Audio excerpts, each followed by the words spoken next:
How's it going? Maybe you've started using quizzes and started to get frustrated, but I hope that's not what's happening.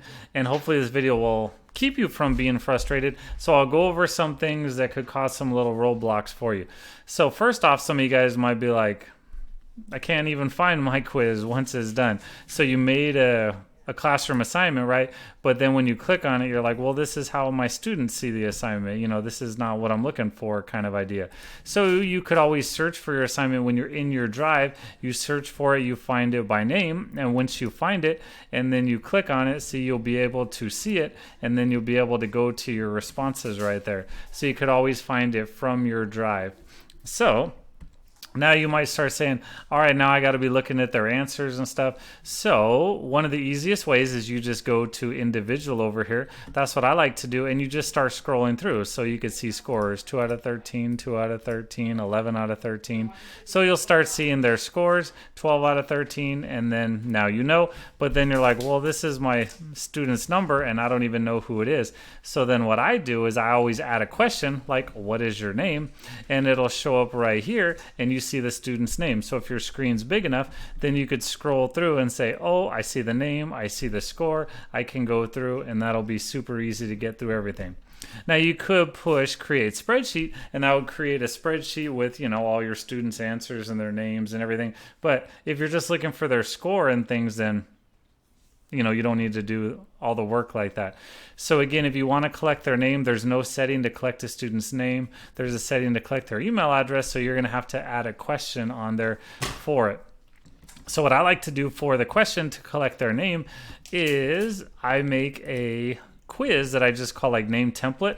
I like to use templates because if you do something once, then you can copy it over again and then not keep saving over it. So this is something I never touch, is just a template. So what I did is I copy and pasted all my students' names in there. They're all in alphabetical order, so they know where their name usually is on the list.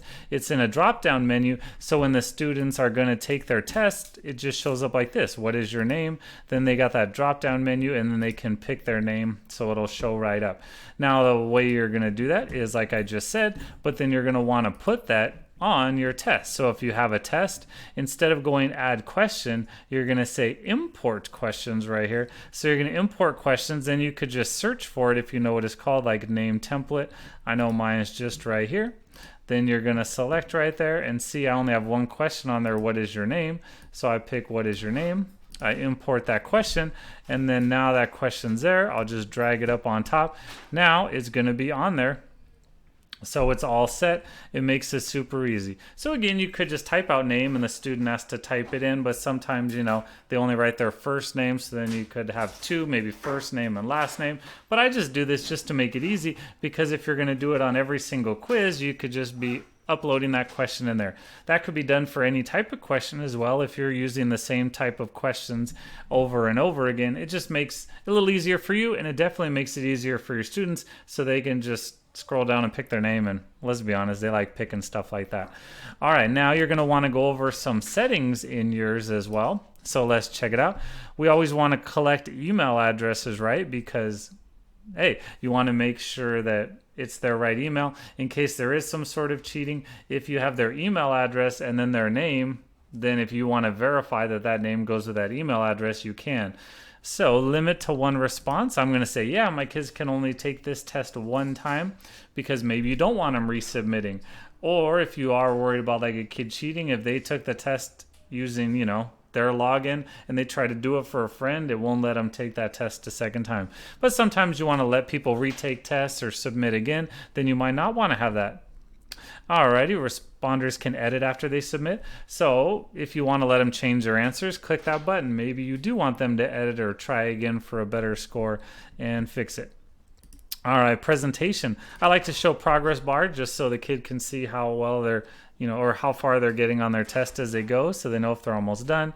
You could shuffle questions if you think kids are sitting next to each other and, you know, looking around, but they're probably not right now. You could record a special message if you want right there. So totally up to you. It's fine. You could write something special or maybe more directions for them afterwards. Obviously, this should be checked to make this a quiz, and immediately release their grade after they submit. So they like to see it, right? And Responders can see missed questions, so they can see which ones they miss. Now, maybe you want them to see the correct answers, but I don't let them see their correct answers, because if I let them resubmit again later or figure it out or try to get more points later, then they can't just copy down those right answers and send them back in, right? Then they could see their point value, so they know how much everything is worth there.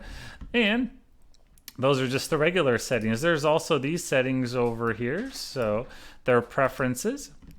So I like to have preferences on my quizzes when I make new ones that they automatically collect email addresses. It should automatically be clicked. Make questions required, because sometimes I forget to require questions and I always want to make sure students aren't skipping ones.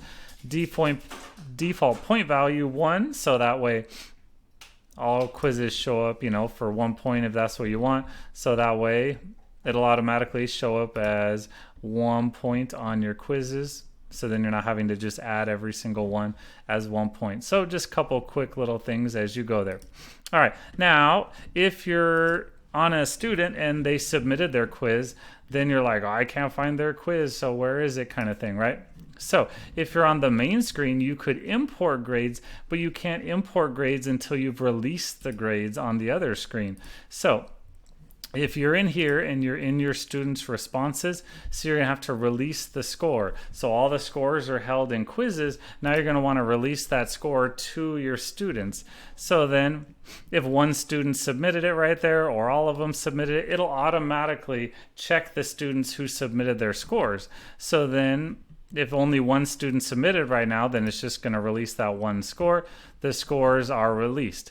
So now the scores are released, but then now you want to go back to your assignment right here, and now you're going to want to import those grades. So now the grades are going to go into your Google Classroom, and then it will automatically put those grades inside Google Classroom, and see the grades are automatically in there.